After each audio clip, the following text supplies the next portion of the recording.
portrait of love or say odohu emfoni abusiafo ye bema munwa akwaba na afi de nchaso nkonso nam yen ajinkwa Yesu Kristo so ede ma munwa ye beda twedi ampo Nyankopon aseso nkokwan so sanse ne pe ene nadom ena ama na otwe asakọ apro ababeto kote munwara ene wuye adusia bia nokwasem se ayede pa 1st and 2nd Corinthians nokwasem se ene wadikan ya dipkiano mako ensia na otwe mu no epese no hwe ne etoso enson no so hwe adisiano atifi asem na ose a portrait of love anase odohu emfoni ye basisia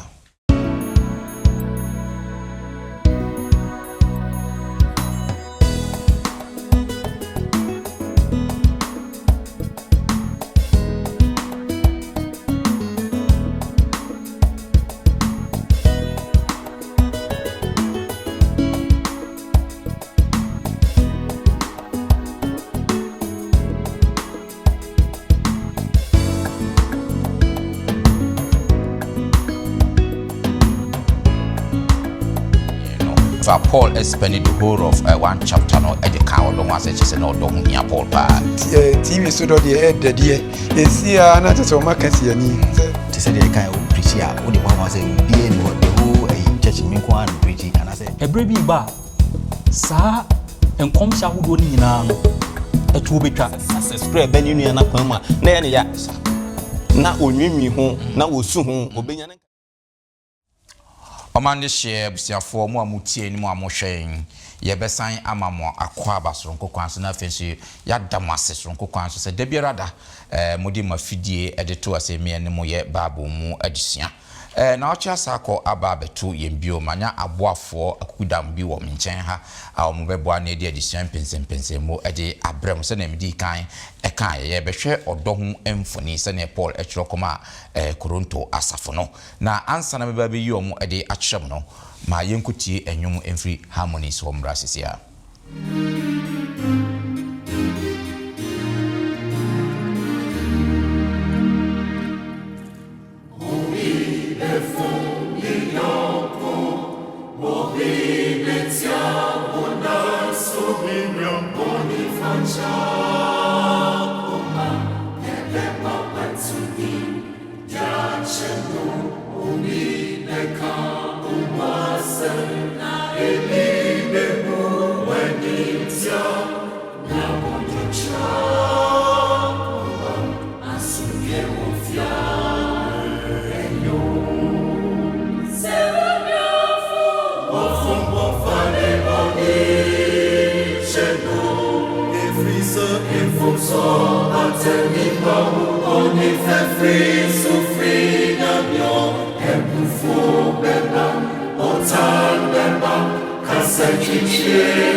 Tell me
Yada harmonies for ase enwuma omudi adien addition yanimu ama yemawie ni sadia ene na mede aseda pace ye bema 3ABN Ghana TV na fenso Hope TV Ghana sadwuma ko mienu eye ankrankra wa fa TV adwuma ade atom so de omo ya ne se onyankopon asam hu dawuro nkoa enomo obo enti ankrankra na yi ntobo kakra de mom de miemom mfidie mu se wutie ye wo hwe na wo mo bia pese de bo sadwuma ko mienu ya hwe ye mfoni nani obohu se omo number egu hɔ no fa sa na mai mu bia na frɛ obi beje wo so kakra bia obetimi no fa bo sa adwuma koyi na nam sa yeso mo nyankopon so ahyirawo ma wie ni sa dia ene meba efia se na abusiafo mo menkyɛn a ebe boa me de babu mo abusia de abrawe mayo mo de akyerɛ mo me de mo sonfo Bismarck Mensa ene ye wo adom me wo Penny Foster Chum eka me ho ase Foster mo akaba medase pa se nenso watimi abeka ensa e wase nyankopon insha me ko manimu a Eda Frank Aje so na echoro Eda mo akaba nua Bismarck medase pa se yeto nsafro watimi abedru fi hase ade amaye me ko manimu a Openi Samuel Ababie so na eche ono fini mo akaba medase nyina nyankopon insha se de biara de turns up from amoba na ne odi etuo no ho akra no Hayford boache ano ene chi ho ano Hayford mo akwaba and that's a pass munyina amode odo abodo mu se mfa adisua kunu se mfa mre yen achiefo ene na ahurasie mu babia wo bia no si utrase na mema Elder Frank emompae emai ejiri fo mo mai emompae generade ni agenkwa Yesu Kristo akonya frona odi amayin se wo tresem no wasem ai mankwa na emai wie peye wasitene mu no na wotwen so ye pensem wasem oma ye de ujayen ya yadwene ne yenim de ne ebeka nanso nti ase ni hunumu no wonche ne friba eno nti bra ye bibie wasem mu no ma won kronkron emekyerkyere tentren ano kasa na tiefo nso etie no nso no ye no nyina ntie inwa kumapamu na yentu asemi ho anamon ewo Yesu Kristo din mu nti amen great mesan ema munyina akwaba biun na afenso nso madamase sonko kwanse ogusora ye hwe yen adisua no ya bedru adisua etoso nson o se a portrait of love odo hu emfoni sene Paul echirokoma Korontofo no kwa semne se wo hwe odo sene yina ye ka no odo edi ade nyina no so enti enye nwanwa se Paul esse emrebebre ede kan odo ho ase the whole of 1 Corinthians chapter 13 nyina no na Paul ede kan odo asem o se asemfua a ye frɛ no agape a emu eye hela kasa a emu ne anya odo free mu no appear mako 135 times ewo New Testament no mu no na ohwa ye okyerosem anyitu osom ahodo bibira e ka odo ho asem anokwasem se efe paaye nanso untimi mfe bia ntoto ɛho sɛnea Paul twerɛ kɔma Korintofoɔ no 1 Corinthians chapter 13 no ɔdɔ asɛm ahodoɔ a Paul twerɛ no wɔ hɔ no mo ɛde kɔma Korintofoɔ no yɛ nsɛm a ɔdɔ asɛm a ɛkyerɛ sɛ Paul na ɔdɔ ho asɛm ehia no paa yi sɛnea last week nso yɛhu yɛ no Paul ka sɛ regardless of what talent anaasɛ honhom akyɛdeɛ ahodoɔ a Nyame de ama yɛ no ɛmfa ho mpendodo a woyusu ɛne sɛnea woyusu ne sɛnea nkurɔfoɔ bɔ nsɛm a wofa sɛ ɔdɔ nnimu a ne nyinaa yɛ dɛn ɛyɛ kwa na kyerɛ sɛ ɔdɔ subject no yɛ adeɛ a na ehia Paul paa yɛmhwɛ this week yɛba abɛhwɛ sɛnea ɔtwa ɔdɔ ho mfoni ɛde kyerɛ 1 Corinthians chapter 13 na afei yɛnhwɛ yɛn nso ne yɛbɛtumi asua firi asɛm a ɔka fa ɔdɔ ho ɛde kɔma Korintofoɔ no nti yɛnka abɔsɛm no yɛfa firi 1 Corinthians chapter 13 verse 13 nti sɛ wo a wayɛ krado bia bɛtumi aka nka abɔsɛm no awurade asɛm na afei gyidie anidasoɔ ɔdɔ adeɛ mɛnsa yi na ɛtena hɔ na ɔdɔ ne emu kɛseɛ amen amen great and I think say nka abɔsɛm wo ho asɛm bɛba ɛne full lesson na afei yanya kwan na ya doso deɛ di kan ɔso ɔdɔ hia ehia the essentials of love yɛrehwɛ 1 Corinthians chapter 13 na wɔkan no kan from 1 to 4 no na afei huri kan 13 na wakan ɛyɛ yɛn ka abɔsɛm no na afei mema same ɛmbɔ no tɔfa ɛma yɛ ɛdeɛn na ɔpɛsi ehu fa ɔdɔ ho ɛwɔ ha se right 13 na say sɛ me nipa ne abɔfoɔ tɛhyɛma mekasa na me ni dɔ a na mete sɛ yawa a ɛgyegye ana akasa a ɛwɔ so na sɛ me adi yi asɛnka na menim ahuntasɛm nyinaa ne nimdeɛ nyinaa na mewɔ gyidie nyinaa ma metutu mepɔ na me ni dɔ a mensɛ hwee na sɛ mepre mahodeɛ nyinaa mema ahiafoɔ na mede me nipadua mema sɛ wɔnhye na me ni dɔ a menya ho faso biara ɔdɔ wɔ abɔkyerɛ ne yemie ɔdɔ nyɛ ahoyɛ a ɔdɔ nyɛ ahokyerɛ emema ne ho so amen 13 na afei gyidie ndasoɔ ɔdɔ adeɛ mɛnsa yi na ɛtena hɔ na ɔdɔ ne emu kɛseɛ amen same yɛntwe sɛ wobɔ ntɔfa ɔdɔ no sɛn na ne mfoni sitie wɔ ha sɛ sɛn na ɔpɛ sɛ yɛhu ɔdɔ fa nya Bismarck yɛda senia tiefo so yɛda mo asesɛ da bia moyɛ aso na monie nyinaa esua Nyame asɛm sɛ yɛhwɛ adusua no a ne 1 Corinthians chapter 13 na ɛhɔ no na ɛkyerɛkyerɛ ɔdɔ mu paa ɛwɔ Korintofo nwoma no mu na ha no adusua no ma menu mienu ate asɛ sɛ obi wɔ the spirit of prophecy and as obi wɔ spirit of tongue na sɛ wɔ adoma kyɛdeɛ biara ɛnkyerɛ ne sɛ wɔni dɔ a ɛwɔ mu sɛ wɔwɔ saa adoma kyɛdeɛ no a wɔde yɛ adwuma no nanso no oyi ɔdɔ no nkwa afiri mu a ɛnyɛ yi ebi sɛ wobɛtumi anya saa ayi no adoma kyɛdeɛ no nyinaa na sɛ wobɛnya talent no nyinaa ne sɛ wode yɛ adwuma na woyi ɔdɔ esi nkyɛn a yɛbɛka ne sɛ na wafom kwae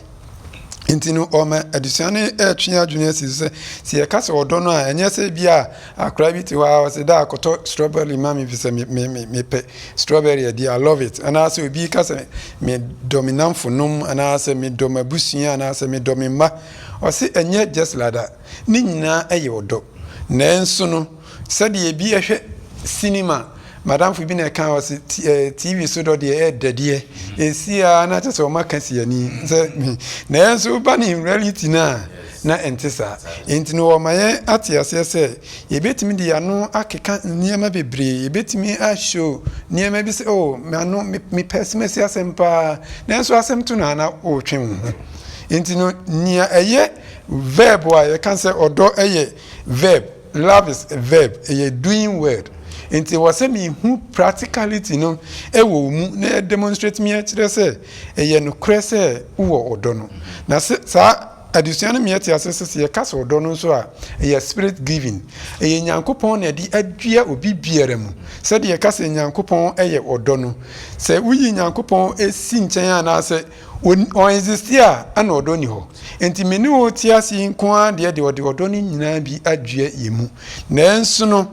akasa yebetimi aputuni into practice enti se mi wo ho na se mi ntimi demonstrate ni nyankopon edi adua mi mu na mi ntimi mfanya adwuma na chese odi amami betimi pese mi de be adwuma as far as am mfanya adwuma no so na chese emfansin enti no ma ho emefo so sesei na mfa ho ni nipa obegina o manim se mi wo abofo nyina tachirema mitimi chire se be school mu mitimi preach me nipa kamfo me ye dey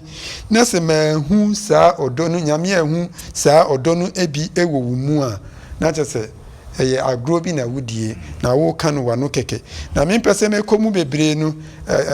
minua no mo keka ho no ebe to aso akirikiri mama adusuan ya ti ase yi no wodi Matthew chapter 24 verse 12 enso ba be ru amu se osi enam amumu yonti nipa bebre edo anu bejo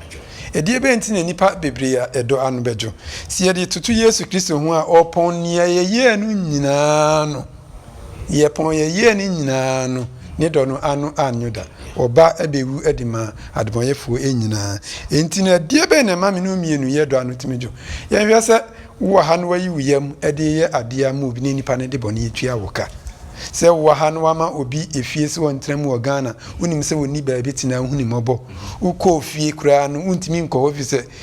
yesu asunsun fidie bi a wo pese obeto trap no nanka wawu afiri okura na wafa wajapadie enti saa mumuyo we mu a ekosunti no ebeduru ba bi no na nipa edo anu ejo na papa na wo ye no na untimi na enso no se nyankopon na di adue wo mu na wo de saa odo no eye adwuma emfa ho ne nipa beka na emfa ho ne nia obi abeye wo begina nyankopon asem so na abeto koso de odo no aye adwuma kosi se obefiri mu amen amen that's it pa sa wa ya tie angle na di free and many ajepa thank you very much, God bless you. na chese onyame eye odo onido anya se okutano no on source no on source oyodo so what I say on source no enti ana test na I like the test of cancer see say emuyo nti imududo na do na bejo Nyakopon there's no sin in him enti still maintain the love. That's right. So enti no ye mbone no kile ye love no on any source no they say ko ne ko tapu so what I say by removing that sin and shadow love no ha nti yipe ebeboa amasala no aba me da se pa ma ya de Onyankopon enhina ma busiafo ye gusuara ye hwe odo ho mfoni se ne otwa no ekokire Korinto efo no yento aso say what love does nia odo eye. Now 1 Corinthians chapter 13 kan verse 4 na huri kan 8 no odo ewa wogikire ne yemie odo nya ahoye a odo nye ahokire emema ne ho so enye ne ho nia emfata enhwehwe nia eye ono nko a ede ne bo ha no emfa bone enhye ne yam nani enye nia entene ho na ene nokure enije etie ade nyina eje ade nyina di enya ade nyina mu enidaso eto ne bo ase ade nyina mu 8 no odo tuntwada nkomhye de ebegu kasa hodo de ebejai nimde de ebesa and hold again no okay amen that's it Hayford yenhwe wose nia odo eye akenkan sem wi nie na yehu de odo ne function no eye den Mr. Besmark that's it yahwe side dishiya dishiya tichiwa o Kristo ni bia o pe heaven ankono also focus our attention on it na yeshia ni ye na yahwe 1st and 2nd Corinthians yahwe ya Paul ne krata no focus pa ejina odoso pese yahwe adishia hodo ayeshia ma na twa mu na nyina ba ekuo nketewa na wa asafo no mu na nyina wo try say obema odo aye de ben aye adwuma e wa asafo no mu edru mre bi wo se mo ma church discipline enye adwuma ho nso wo se ye na odo adi se de be okra na ye discipline ye betimi san de no aye de ben ababak abosonsom edru ho nso ona odi abosom nuane ne de wo ma wo mu nie na de ntitimodi e beba nyame asafo no wo se mo compare mo knowledge no with love na mama odo no nye de ben eni hene ewo de ye nyina mu ye bedru Korinto form medical tie edumiensa no na Paul start na o kire wodo no mu ye pa on to start o say ye broni free bi deliberate exaggeration se me ha mani aka asem se de be ya me readers no ebete de me kana se ye no mo de aye adwuma to se me de nipa ne abofo techere ma me kasa na se me ni do a metese yawa eye de ben jeje se me wadi ye nkomhye nyina na se me ni do a emfaso bi anya de ben eni so me na me wogidie ntimitimi kasa ema emepo etutu ekogu pomu anyi nyina ye ne enye realistic ye ba wi ase nti so bi akasa ama bepo etutu aye de ben akogu pomu that's why I focus on exaggeration how na po exaggerate on these things said ye be ya na tii for be de ben ebenya mu ntiase enti wo wie ye eno san kofa personification or personify eniema any human qualities ebite say wo say odo ewo abojokyere yes love is patient nyina ye onto anwono no se anwonsem se de be ya obi obekan ne betimi akache na attention amana ate ase yi enti de ye hwe na ha sei no o se okra bia wo ye gidini a nyame honhom ene do nam no these are the behaviors enti no say what love does these are the behaviors o se wotimi portray ema afoforo ehunu enti de edikan no wo se odo ewo abojokyere obia wo yo gidini yenim se de di na chi nyame a yesom no no oye odo prekope enti obia wa ba nyame na ase awudi na chi no wo se wunya saa odo ni bi saa odo no wo bidi a wo se otimi ye de ben enya abojokyere even amid difficult challenges wo se yetumi eto yen boase na ye ne amanfo ye de ben edili ni ye obi ho no asem kakra bi si ya na nakoma wontimi enkramu wo se yenya awotre ewo bibia ye de ben ye emu de tosumi no nso so no wase odo ayemye love is kindness and I say love shows kindness odo ayemye enti ye ka ayemye dia enim se nyame edi na chi no ne yemu ye yenim se Yesu ba asase so no se yade sua bi e ma ntwe mo se ohun nkrofo akugo no ye den wo ye no mobo fi se no sam ho se nwan onye de be oni hwesofo ontimi nka nkyerem se wo ye Kristo ni memenda kwanhweni ada usua nyame asem so de tirim den obi anya omobo unhu nipa enya ehumobro ema sa nipa no ewo se ye ahweye ewo sa na ema nti na Paul ni focus ewo ha se nse be show compassion and mercy e de akyere afoforo sa na Yesu ye nti ewo se ye nso yetumi emulate sa character no from Jesus Christ the tosu biem so o se odo no rejoice in the truth odo energy ewo enokre emu enti o ma yakenka se me na me de Luke chapter 1 verse 58 no Elizabeth ebra no apeba no nya bi na obofo ebe hye no bona owo ye no o se na fi pamfo na yonkofo nyina ne no kambo mu no mani ye de ben energy ye enti sa na tie ye agirifo obi ho a we ye gidini we ye Christian all right but what tani nua bia to the extent say ohun se subscribe bani nua na kwan mu a na ye ne ya na onwinwi ho na wosu ho obenya ne nkada bia nua no wa amanem da bia nua ne ewa ho kyere mu enti se obi a we ye gidini a Yankopon yi odo nti wo so nso nya odo na eni kwan asesa character we say no e be ye de ben e ba ye mu e wo se ye ahweye de to so bi mu ye hwen nso na wo se odo bears all things bears all things na kwa say e bia wo how bi na wonamu nanso wo how ne amane ni nyina mu no wo begina mu na wo kura wo gidie mu if say wodo onyankopon nti no wo nyame mu gidie sesa ne etie bia de onamu no obeje wo afri emu de to so bi mu so no wo se believes all things odo eje niema nyina adi na ha se de me kan na mduru abi na mbisa mo se na ya setena mu ye betumi age niema nyina adi sa ma na ye me madwene se yes ade bi efa nyame ho ade bi nyame aka no e wo se agidie but ya setena mu enipa ye ne wotu anamo ne de e wo so assess wo mu ansa no aye de ben wo wage won sem a wo kan di enti me ma classify our characters we say into 2 parts. Yes. The first 3 no is focusing on Isaiah 10 commandments. First 4 na onyankopon dia and the last 6 ne nipa ene nipa entem dia sa pepe na we so te. We say no first 3 no ye ne ho nipa entem how e was ye dealing no efa enti patience, kindness any afi say ye me ani age say ye nua bi edi ye no ye ne ho but when it comes to say love bears all things na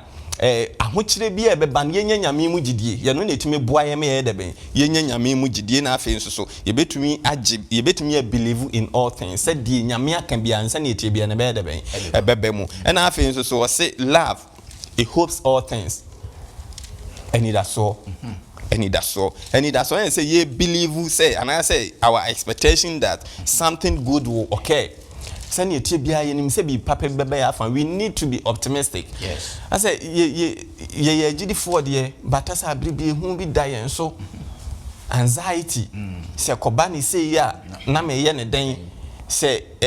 madwuma no e free mensa na me ye ne den. Oh say me man so hwe no o man pass ya na me ye ne den. In say ye be ma ya dwen asisa na man so no e wo say ye nyanya me mu GD say e be ye. And the last one was endurance. Endurance, no, it goes with best all things, no. The same thing, and what can one say? Napo. What repeat is a synonymous, no, repeating it twice. That means say, o didn't be and also nyanya memu and it that's so. And you know, can assemble or say, in other words, love endures by believing and hoping. And he odono. To me ejinemu enya boaseto na afi so e de opene atwen onyame anim say asetena nimu de anamu bia no e besi ye nti enya nyame mu gide. These are the characters ogidi ni bia this we know a must say ogidi ni bia wase etumi ye de ben ya that's suban ahodo we say e de nyame hya na dum amen amen. Me da se pa for what wo acheche odo de ye pa very good nyankopon enhira ye nto aso afi you say what love does not do yen hwe de odo nye eno nso kan 1 Corinthians chapter 13 5-7 no yen hwe wabobo wa yi nsemfo abi nso edi ekira yen o yen hwe enye ne ho nia emfata enhwe nia eyo no nko ade ne bo enha no emfa bone enhye ne yam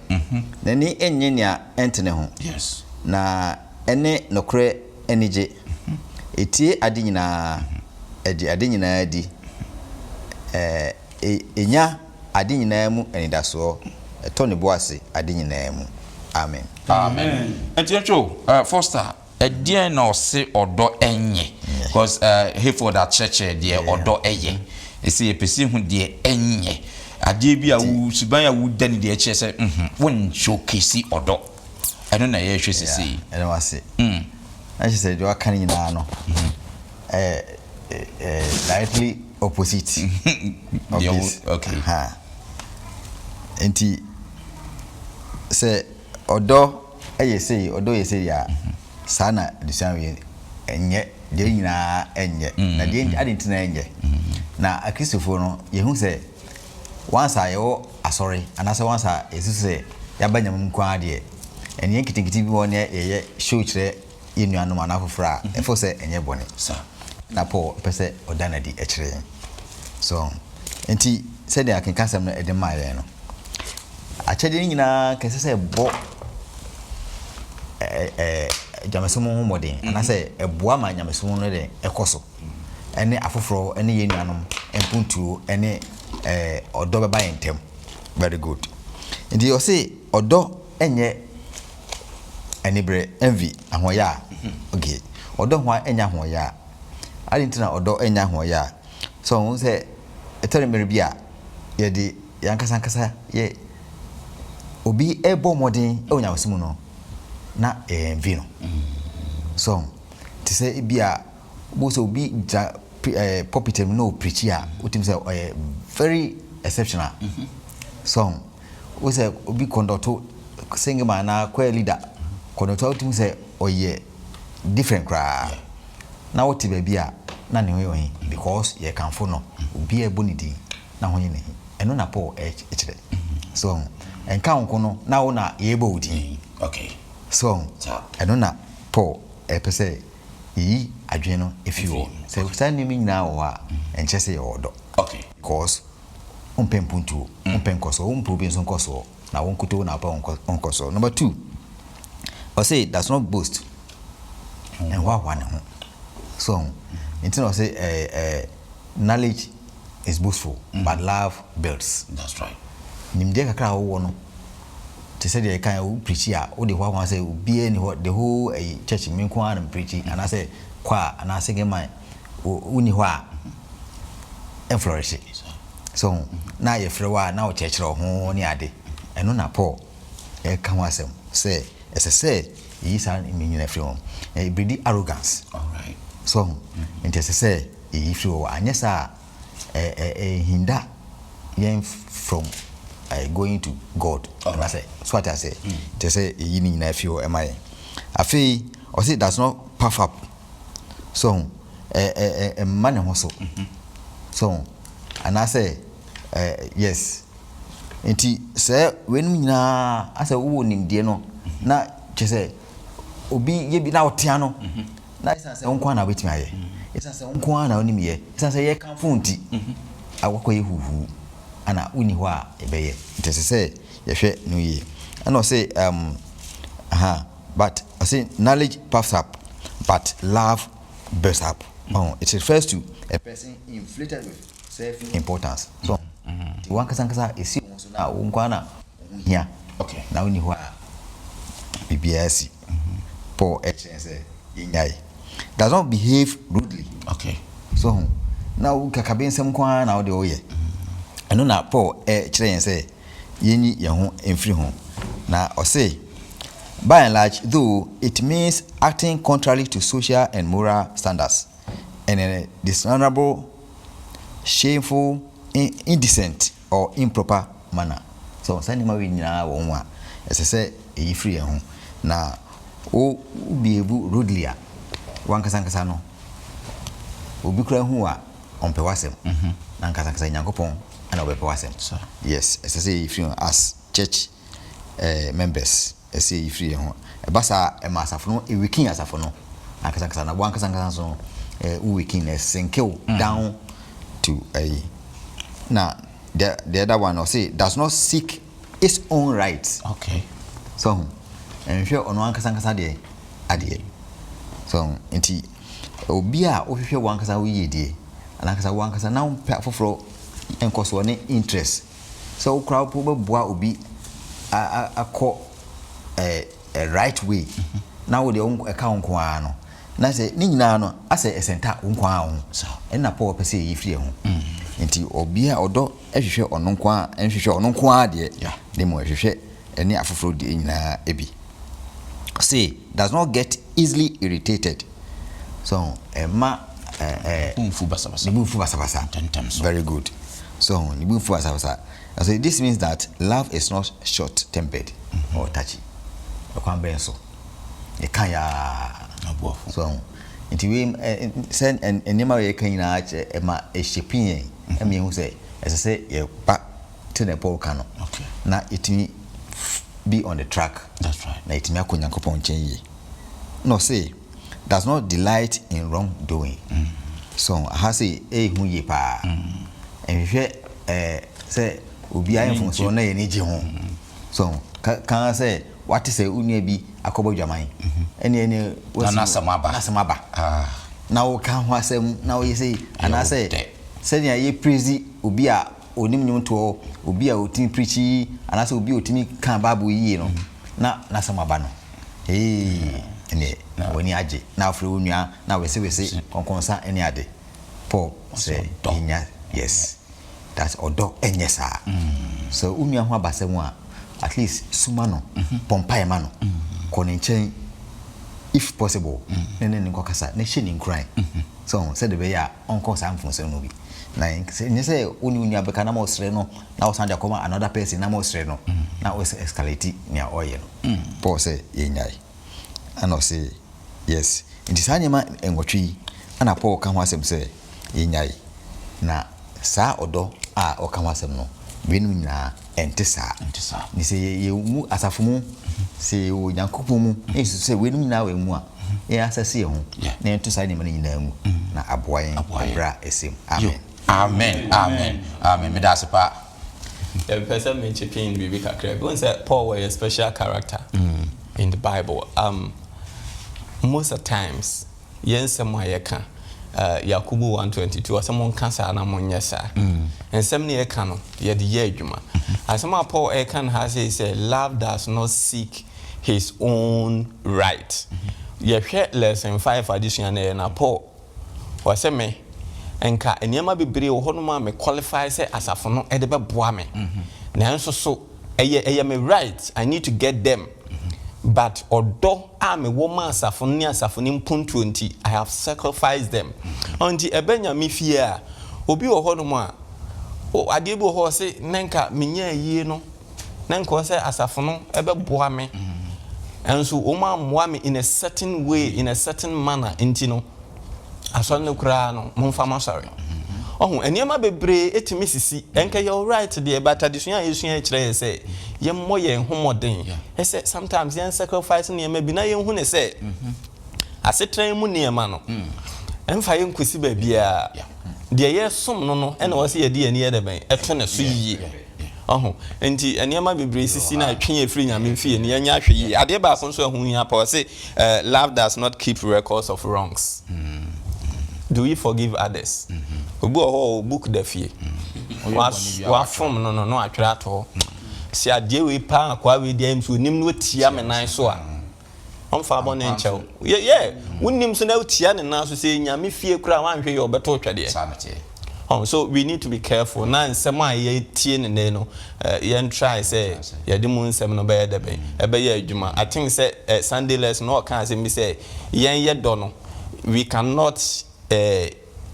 yentumi fan to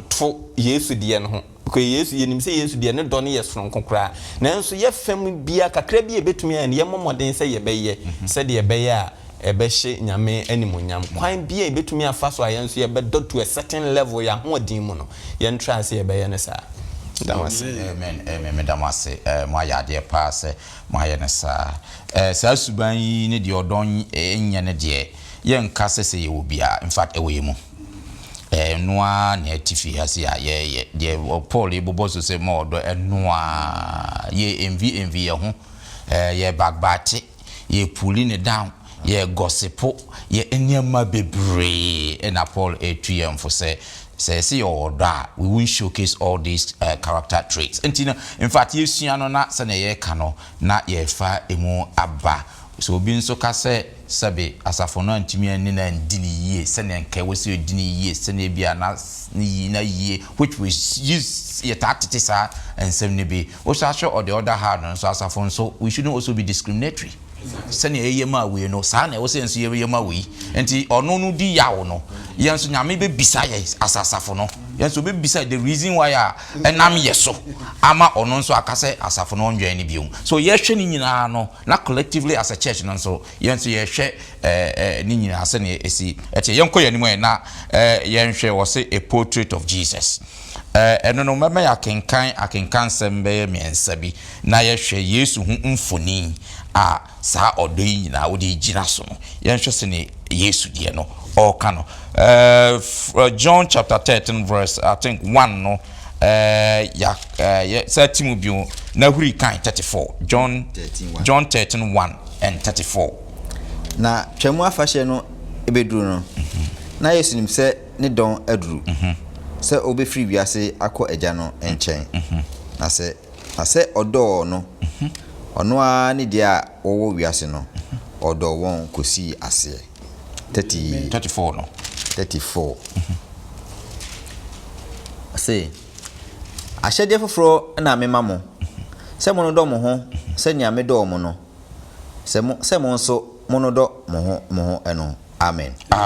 good share John chapter 15 John 1 chapter 15 verse 9 and 12 and so you shall say me ho 9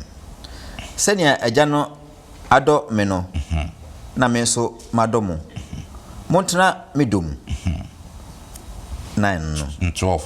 12 no ye ne mahyede sɛ mo no dɔ mo ho sɛnea medɔɔ mo no. Amen. Amen. Na afei yɛnhuri nkɔka 1 John chapter 3:16. Finally, na afei mema Same embrem ha sei.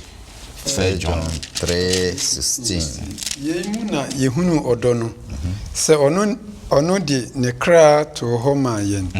Na ɛsɛ sɛ yɛn nso yɛde yɛn kra to hɔ ma anuanom. Amen. Amen. Yo Same yɛnhwɛ sɛn na yɛhu Yesu Kristo sɛ ɔyɛ ɔdɔmfoni a Paul ɛtwa yi. Mia Bismarck me das bio. Sɛ yɛhwɛ adusua no ɛnoa ne heading no sɛ Yesu hu mfoni. Ana wamie ate aseɛ from the beginning sɛ the essentials of love nia ɔdɔ ho hia. Afei no ɔdɔ ho hia nti no abɛ me yɛ hunu nia ɔdɔ yɛ ɛne nia ɔdɔ nso entimi enye. Enti ne nyinaa akyi na wɔbɛtwa ne mfoni di abɛsi Yesu Kristo so. Ɛkyerɛ sɛ nia yɛhu ni ɔdɔ yɛ ne nia ɔdɔ entimi enye no. Yɛmfa Yesu Kristo ensi in the middle. Nia nhwɛ qualities a ɛwɔ Yesu ho. Nia ɔdɔ enye bia no nyade a Yesu ɛyɛyɛ. Nia ɔdɔ eye bia no Yesu demonstrate. Enti saa na ɛte di a ɛne ɛmfa meme Same ensi wani so. Ɛna ɛmfa obiara wo ɛda wo sɔfo ɛnyɛ wo yastic. Na emom fa Yesu Kristo a wotimi ɛkyerɛ nia ɔdɔ yɛ ɛne nia ɔdɔ ntimi yɛ no. Ɔno na fa no esi wani so. Na wodi ɔno si wani so di a ɛne nia ɔka sɛ Jesus is patience. A ɔka sɛ na Yesu wabotre. Ɛkwa bɛɛ so hwɛ sɛ me no mienu nyinaa yɛbɔ ne nyinaa chi no ɔne na gya tene ɛtena ase dwen ho o mɛkɔ. Abusua nyinaa bɔ ne nyinaa chi no ɔse mɛkɔ akɔgu amom. Hwɛ wo mfomso a watena mu a besi ne hwɛ me mfomso a matena mu a besi ne enso Yesu da so enku yɛn. Ɛso ne nyinaa chi no yɛbɔ mpaeɛ agyapa fa mfomso kyɛe na ɔde akyɛe. Ɛkyerɛ sɛ saa patience na wɔwɔ no wiase no obiara ni bi. Enti si edu obi si yɛni so a na yɛ Yesu Kristo na ɔse yɛdi ne esi yɛni so. Imagine sɛ waawoba mpokwa etore bia na ɔbɛyɛ no sidi osi tia no no enka no kra na ka ɔba nkyɛn kra na wo pam no no. Bisa ho sɛ Yesu pamo yɛ a enka yimfa ne yɛbɛkɔ. Na enso nam sɛ wɔyɛ patience or just or abodwokyerɛ na wɔwɔ abotrɛ ma me no mienu nti no wɔde ɔyɛ ɔno na ɔyɛ mfoni a wɔse yɛhwɛ no ɔse Yesu Kristo kro no ana monhwɛ kan kyɛ sɛ ahumobro ne atenka wɔ hwɛ abadaye a Yesu Kristo wɔ Bible si oba agya ne oba kra yi de betimi afiri ɔmoma na enso Yesu Kristo de yire ntimi mfiri ne mada ebi sɛ obi betimi ayɛ adeɛ paa ma ahyew woka sɛ wɔyɛ nsuo kura nka me nsa bi no na enso saa de kro no ano wayɛ bi de atia obi enso Yesu ahumobro ne na tenka ne kan sɛ wo nti no woda so eti ase enti emfa mimi besi wani so fa Yesu Kristo esi wani so na nia Yesu Kristo ɛyɛ bia no ye momodin se me no mienu yenso ye betimi aduru ho ne ye di nanamo achi enu nti na Bible ka se Yesu Kristo gya ye nhweso ese ye ni nanamo achi na nia akenka asem na ye kai twa to kra no ka se ewo 1 John chapter 3 verse 16 na ka no se ye mu na yehunu odo no se ono de ne kra to ho ma ye na esese ye nso ye de ye kra eto ho ma anuanom adofonom Yesu Kristo abe pave way no ato ho amen wabe set example na to ho amen empra hin na menu mienu yebetimi de yenso ye kra ato ho ama obi etore bia wanhwe ya ne obi be ye no asafo ya mu ani nipa ne tino wa wo pede de nye wo person ka be bibi kra de atua ne ka nanso no obi betimi apusiu ama wakoye ni a ensese wo ye ekina no de no abeto wota kruwam Yesu Kristo anyesa adofonom yesre nyankopon se wo ma ya hodin wo ma ya nyansa ne wo ma ya tumi sede adusua ne ade ma ya mi ate wodo ase no ebetimi ade Yesu Kristo asi ani so ne ade wono no aye the best example na emom yemfa nipa bia enye example fi nipa betimi ade hwamo yese koba sa ade a Yesu Kristo a wo yemfoni no yenso ebetimi adi na ti na ne opese yeye no minu mienu so yebetimi edi aye adwuma nyame nsira na dum ti amen amen madam ase moya de fe de yenhwe yenka abosam de biu na mema ra Frank mbra no fe on fan sorry yen adisuan yi so kan yenka abosam 1 Corinthians chapter 13 verse 13 no na yenhwe se ne osika no ho ntie radio ase na fe gidie enda so odo ade miɛnsa yi na tena hɔ na ɔdɔ ne emu kɛseɛ amen amen nti ada yɛnhwɛ gidie anidasoɔ ne ɔdɔ yɛnhwɛ sɛ ne sansemfo yi ɛyɛ adwuma bɔ mu abesma kame medase ogye sɛ madisua no deɛ akasafo adika no nyinaa no biya fikyire bi mo akeka no nyinaa ho ama almost asia ne sa ne mmom no adesua no ama yɛhu sɛ ɔdɔ wɔ abɔkyerɛ ɔdɔ wɔ ayɛmie ɔdɔ wɔ anigyeɛ ɔdɔ wɔ gyidie anidasoɔ ɛne deɛ keka ho pii wama yɛhu deɛ ɔdɔ yɛ ɛne deɛ ɔdɔ ntimi nyɛ ne nyinaa mu no sɛ deɛ Foster kan no the source ɛwɔ saa qualities nyinaa ho no ɛne Yesu Kristo na ɛne gye Samuel wɔ mu no sɛ yagye atom sɛ ɛbɛdi Yesu akyi ɛne nti sɛ yɛdi n'akyi deɛ a Yesu hwehwɛ yɛn sɛ yɛn nso yɛbɛyi saa su no bi adi akasafo edi kan kasa yɛ no kyerɛ sɛ yɛgye tom sɛ qualities of ɔdɔ ne deɛ nanso ɛden ma yɛn sɛ yɛde bɛdi dwuma nanso adesua no ɛtu yɛn mfo sɛ once a yɛyɛ connected to the source no deɛ ɛwɔ sɛ yɛnya saa su no bi ɛwɔ yɛ mu ɛwɔ sɛ yɛtu ho anammɔn sɛ mentimi nya yɛmyɛ sɛ mesi mede Yesu Kristo akyi deɛ a ɛneɛ memmo modern kwan bɛn na metimi afa so amɛyɛ ayɛmyɛ go to the source. That's right. Kɔ Yesu Kristo a ɔyɛ ɔdɔ farebae no hɔ. Yes. Na sɛ yɛde yɛn ho fam ne yie a yɛbɛtumi anya saa esu ni bi na yɛde ayɛ adwuma. Yes. Ɛno nti saa esu ahodoɔ a ɔbobɔ so nyinaa no ɔse ebeduru brebi no ebetwam gidie ɛne ayɛmie ne saa yɛ ne nyinaa na ebeduru brebi no ebetwam nanso ɔdɔ deɛ ɛbɛtena hɔ daa gidie ebeduru brebi no gidie betwam yɛyɛ memeda kwanfoɔ yi no yɛkɔka asɛm biara obi ne ka na asɛm memeda kwanfoɔ dɔ ma bɛgyina deɛ ɔma nka aboa no ne honi ne yɛyi di a homeda ne ho asɛm ne yɛyi di a na gye sɛ ɔmo anka nyamsɛm no koraa ɛyɛ ɔmo bɛka nsɛm yi na ɔmo de hunahuna yɛn saa nsɛm no ɛnɛ nyinaa no yɛkora yɛkɔ adisɛm nwoma no na yɛkenkan a ehu bi ɛbɛhyɛ yɛ mu ɛsiane sɛ ɛyɛ adeɛ a yɛka yɛnya nhuyɛ nti ɛhohu no ɛda yɛn so adesua no sɛ ɛberɛ bi ba saa nkɔmhyɛ ahodoɔ no nyinaa no ɛtuo bɛtwa ɛsiane sɛ ɛbɛ abɛtwam akɔ na yɛbɛhu sɛdeɛ ɛte ankasa ɛno nti ɛnɛ na ɛnya mae no ɔkyerɛ yɛn sɛ yɛnkɔ so nkura saa gyidie no mu yɛnkɔ so nkura ɔdɔ animu ɛsiane sɛ no na ɛbɛboa yɛn ama yɛtumi agyina saa de no ɛde yɛatra saa trapɔeɛ no ama yɛtumi akɔ yɛn anim menim sɛ yɛwɔ Ghana na yɛnya ma ha no na mpɛn pii sɛbisɛbi ɔmo a ɛwɔ ha no ɛbɛ fie a anaasɛ yɛhwɛ bi o TV so a aburokyire London Bridge ni yɛhunu wɔ mfoni ne daeɛso mu ne ayi nanso sɛ nyame adom na yɛba ha yɛhu ade no animu ne animu yɛba bi hu ade ne animu ne animu a afei no asɛ ɛnyɛ yade hu bia bia mesan sɛ deɛ wɔn bia no obi ka na asɛ mefunu ne abue deɛ wɔn bia no yɛnyɛ hu awie